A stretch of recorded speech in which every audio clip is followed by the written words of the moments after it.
ఇలా పెట్టి ఇట్లా చుట్టుకోండి.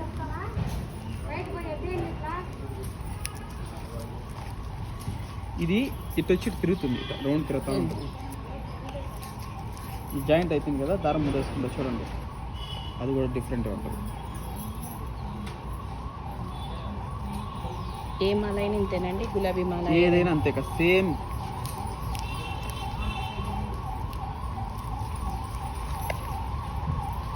ఈ మధ్యలో ఉన్న వీటిని ఏమంటారు? అరటినార. అరటినార. ఇంత పెద్ద లావుగా వస్తాయి, అవి ఎలా వస్తాయండి? దాన్ని ఇలా లావు ఇట్లా పెడతాం, ఈ నార కట్ చేసి ఈ నారకి దారం వేసి చుడతాం, ఇట్లా చుట్టి ఇలా పెడతాం, ఇప్పుడు లావు వస్తుంది మాల. మీరు రేపు ఉన్నారంటే చూడొచ్చు, రేపు ఎల్లుండికి పార్వతి వచ్చానికి మాల వేస్తాం అన్నమాట సోమవారికి.